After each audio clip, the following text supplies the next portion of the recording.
दोस्तों जय माता दी। महाकाली धाम से हम पुजारी वीरेंद्र भैया जी स्वागत करते हैं अपने महाकाली धाम में। भक्तों कैसे हैं आप लोग सब, और कामना यही करते हैं आप जहां भी रहें खुशहाल रहें, स्वस्थ रहें और भगवान शिव की कृपा आप लोगों के ऊपर बनी रहे। भक्तों चेकिंग करवाने के लिए और साधना करने के लिए हमसे संपर्क कर सकते हैं। व्हाट्सएप पे मैसेज करें, मैसेज में आपको जवाब दिया जाएगा। बेफालतू वाले लोग फ़ोन ना करें। भक्तों इस वीडियो को पूरा आप देखिएगा। आज का हमारा विषय है, अगर हमारा मंत्र या चालीसा कोई सिद्ध हो गया तो उसको कैसे पता करें। मंत्र या चालीसा जो हम करते हैं, मंत्र जाप करते हैं, पाठ करते हैं, स्तुति करते हैं, वह हमारा सिद्ध हो गया यह कैसे पता करें। तो देखिए भक्तों, हम जब किसी इष्ट की पूजा करते हैं, देखिए एक तो सबसे पहली बात है कि आप इष्ट एक भगवान को बनाओ। बहुत लोग 10 देवताओं की पूजा कर रहे हैं, उनको प्राप्त एक भी नहीं हो रहे हैं। आप सिर्फ एक देवता को पकड़ के चलो, एक भगवान ही आपका सारा जीवन का उद्धार कर सकता है। आप चाहे शंकर जी को पूज लो, चाहे विष्णु भगवान को पूज लो, चाहे हनुमान जी महाराज को पूज लो, चाहे किसी देवी को पूज लो। एक देवता की अगर आप पूजा पाठ करेंगे तो हमेशा आपका मंगल ही मंगल होगा। अगर आप 4 को पूजेंगे तो कोई नहीं मिलेगा, ये जान के चलिए। तो सबसे पहला एक इष्ट को ही पूजो, सबसे पहला बात यही हम बता रहे हैं आपको। 4 देवताओं की पूजा मत करिए। अगर आप भगवान शंकर को मानते हैं तो शंकर को ही मानिए, और माता काली को मानते हैं तो काली माता और शंकर भगवान कोई अलग नहीं है, पति पत्नी है दोनों, और आपका कल्याण ही करेंगे। एक को भी पूजेंगे तो शंकर जी, माता काली को पूजेंगे तो शिव भी मिल जाएंगे, शिव को पूजेंगे माता काली प्राप्त हो जाएंगे। हनुमान जी को पूजेंगे तो राम मिल जाएंगे, राम को पूजेंगे तो हनुमान जी मिल जाएंगे। एक इष्ट की पूजा करो।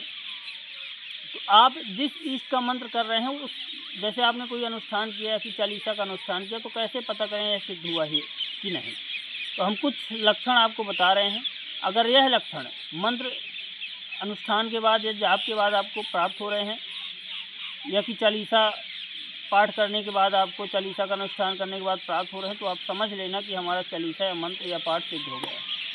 पहला लक्षण है, जिस भी इष्ट का आप मंत्र या चालीसा कर रहे हैं, उस इष्ट का अगर स्वप्न में आपको दर्शन मिलने लगे, उस इष्ट का दर्शन मिलने लगे तो समझ लेना कि हमारा मंत्र या सिद्ध हो गया या चालीसा सिद्ध हो गई।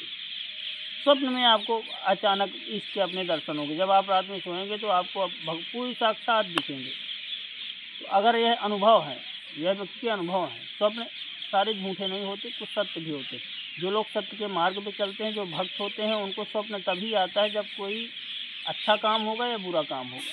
बाकी ऐसे स्वप्न नहीं आते। हमको तो कभी नहीं आते, जब कभी रेयर आते, जब कभी जीवन में कभी हमको ध्यान ही नहीं स्वप्न कभी। हाँ, पूजा करते हैं माता बाबा की, उनके अनुभव हमको होते हैं, स्वप्न में कभी कभी दिख जाती। शिवलिंग अगर आप स्नान करते हुए हमको दिखता है। भगवान शंकर की पूजा आप अगर करते हैं, मंत्र करते हैं, चालीसा करते हैं उनका, तो आपको भगवान शिव का शिवलिंग जरूर दिखेगा। हनुमान जी की सेवा कर रहे हैं तो बंदर जरूर आपको दिखेंगे, उसमें कोई भी डाउट नहीं।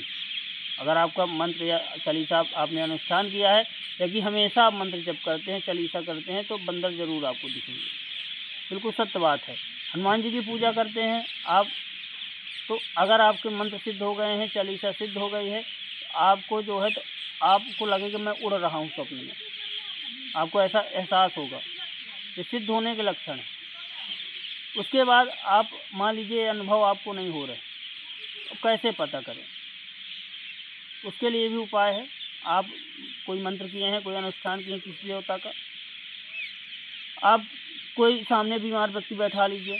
मान लीजिए किसी व्यक्ति का पेट दर्द करता है, उस व्यक्ति को आप 1 लोटा जल लीजिए हाथ में अपने, किसी भी लोटे पे आप जल ले सकते हैं।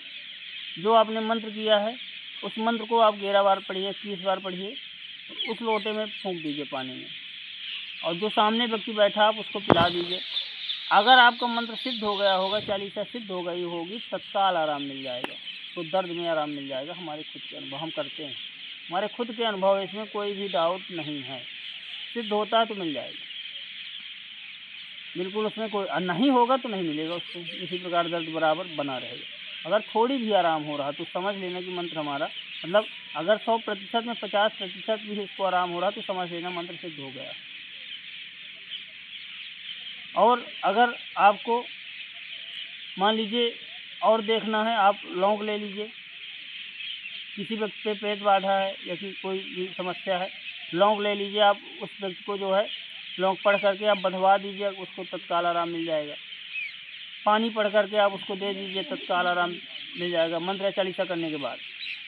इससे आप पता लगा सकते हैं। आपका पूजा पाठ में खूब मन लगने लगेगा। जब आपका मंत्र चालीसा किसी इष्ट के प्रति सिद्ध हो जाएगा तो आपको खूब मन लगने लगेगा पूजा पाठ में। तो लगेगा कि मंदिर रोज़ जाएं, पूजा पाठ आप रोज़ करें। ऐसे अनुभव होते हैं। तो भक्तों, हमारे द्वारा दी गई जानकारी आपको कैसी लगी कमेंट करके बताएं। चैनल को लाइक शेयर और सब्सक्राइब जरूर करें। भक्तों, जय माता दी।